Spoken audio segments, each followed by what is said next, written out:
Hello, students. Welcome back to your history class. I am Miss Jenny Shah, and we are doing the Industrial Revolution. Now, today we are going to talk about who were the inventors. It is interesting to find out who the individuals were who brought about these changes. Few of them were trained scientists. Education in basic sciences like physics or chemistry was extremely limited until the late 19th century. Well after the technological inventions that we have seen. Since these breakthroughs did not require a full knowledge of the law of physics or chemistry on which they were really based, advances could be and were made by brilliant but intuitive thinkers and persistent experiments. They were developed by the fact that England had certain features which European countries did not. Dozens of scientific journals and published papers of scientific societies appeared in England between 1760 and 1800. There was a widespread thirst for knowledge even in the smaller towns. This was met by the activities of the Society of Arts, by traveling lecturers, or in coffee houses that multiplied through the 18th century. So basically, these inventors out of these inventors, only a few of them were trained scientists, and up till late 19th century, education in basic science like physics and chemistry was limited. It was not very advanced. So most of these advances were done by themselves. So England had some things that Europeans did not. People in England, they were thirsty for knowledge. And this we can say because of the amount of papers, the amount of scientific journals that have been published between 1760 to 1800. And this was met by the activities of the Society of Arts, which was founded in 1754. Most inventions were more the product of determination, interest, curiosity, even luck, other than application of the scientific knowledge. Some inventors in the cotton industry, like John Kay and James Hargreaves, they were familiar with the skills of weaving and carpentry. Richard Arkwright was a barber and a wig maker. Samuel Crompton was not technically skilled, and Edmund Cartwright, he studied literature, medicine, and agriculture. He initially wished to become a clergyman and knew little of the mechanics. So most of these inventors, they were not skilled with the correct, uh, you know, degree or education system. So very, very important is most of these inventions were the product of determination, interest, curiosity, and then the application of the scientific knowledge. So this is the most important takeaway for all of us, because even today, even if you have the right knowledge, you have the right degree, but if you do not have the determination, interest, or curiosity, I don't think you're going to do great in life. It's very important to have that. So in the areas of steam engines, Thomas Savery, he was an army officer. Thomas Newcomen was a blacksmith and a locksmith. And James Watt, he had a strong mechanical bent, but they all had some knowledge relevant to their inventions. The road builder, John Metcalfe, was blind. The canal builder, James Brindley, was almost illiterate with such poor spelling that he could never spell the word navigation. But he had tremendous powers of memory, imagination, and concentration. So imagine these inventors, they were so different. They were limited in knowledge, but they had so much of determination, curiosity, will, concentration, memory, imagination, and these things, all of them added up to make up for the lack of knowledge that they had. How did industrial revolution change life? In those years, it was possible for individuals with talent to bring about revolutionary changes. There were rich individuals who took risks and invested money in industries in the hope that profits could be made and that their money would multiply. Mostly, this money did multiply. Wealth, in the form of good, incomes, service, knowledge, and productive efficiency, did increase dramatically. There was a massive negative human cost also. This was evident because of broken families, new addresses, degraded cities, and appalling working conditions in factories. The number of cities in England with a population of over 50,000 grew from 1750 to 29 in 1850. This pace of growth was not matched with the provision of adequate housing, sanitization, or clean water for the rapidly growing urban population. Newcomers were now forced to live in overcrowded slums, in congested central areas of towns near the factories, and the rich inhabitants, they escaped by shifting into new homes in the suburbs where the air was cleaner and the water was safer to drink. Talking about the workers, a survey in 1842 revealed that the average lifespan of workers was lower than that of any other social group in the cities. It was 15 years in Birmingham, 17 years in Manchester. This is the lifespan of workers. Huh? They could live only so many years. 21 in Derby. More people were dying at a young age.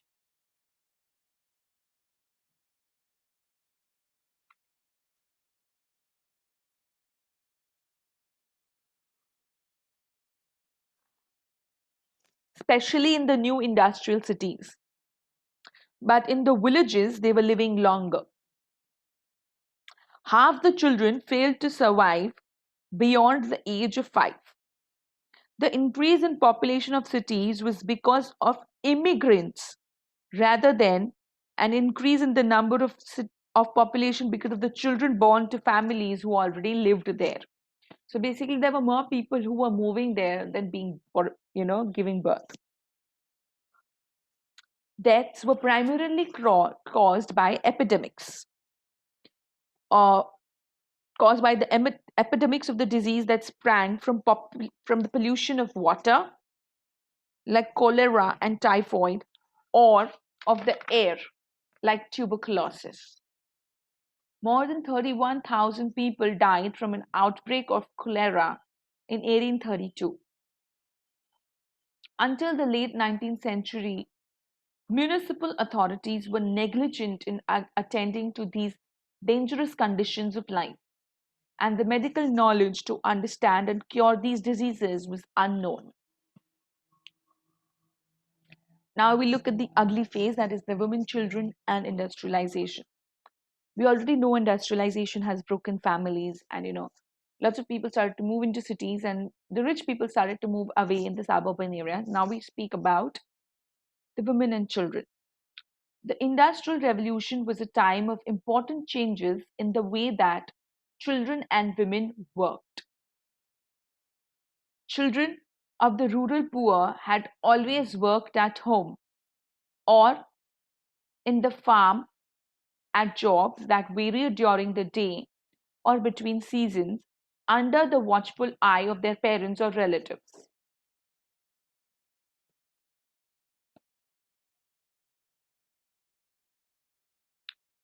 Similarly, in villages, women were more actively involved in the farm work. They also reared livestock, gathered firewood, and they spun yarn on spinning wheels in their homes. Work in factories, working in factories with long, unbroken hours of the same kind of work under strict discipline and sharp forms of punishment was completely different. Industrial revolution occurred at a time of important changes in the way children and women worked. So village women were anyways actively working, and so were the children, but now working in factories with long hours, with strict discipline and sharp punishment. It was very different. The earnings of women and children were necessary to supplement the men's meager wages. Use of machinery spread, and now very few workers were needed. Industrialists, they preferred to employ women or children who would be less agitated about their poor working conditions and were ready to work for lower wages than men. So men were also given poor wages at that time. And then it was necessary for the wife to work, the child to work.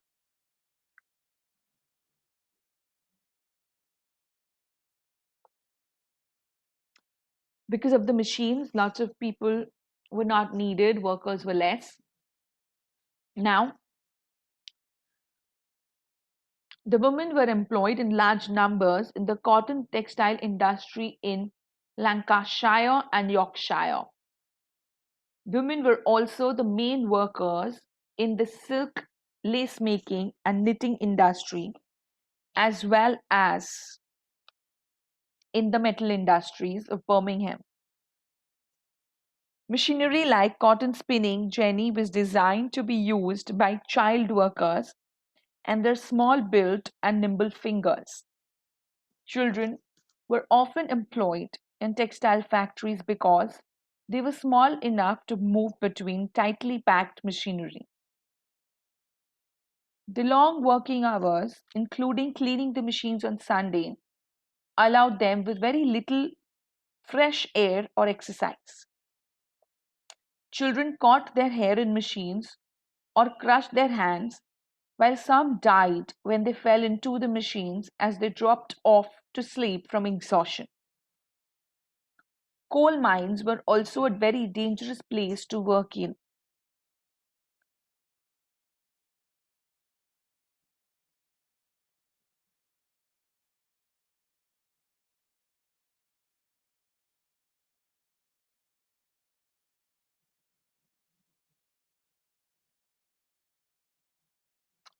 Coal mines were also a very dangerous place to work in. Roofs caved in, or there could be an explosion. Injuries were very common. The owners of coal mines used children to reach deep coal faces or those places where the approach part was too narrow for the adults. Younger children worked as trappers who opened shut doors as the coal wagons traveled through mines, or they carried heavy loads of coal on their backs as coal bearers. So, when the road was very narrow for an adult to go, they would send a child.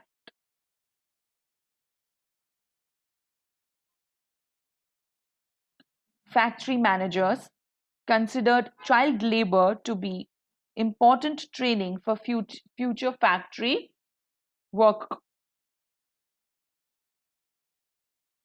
The evidence from British factory records reveals that about half of the workers had started to work when they were less than 10 years old, and 20%, 28% of them when they were under 14 years old.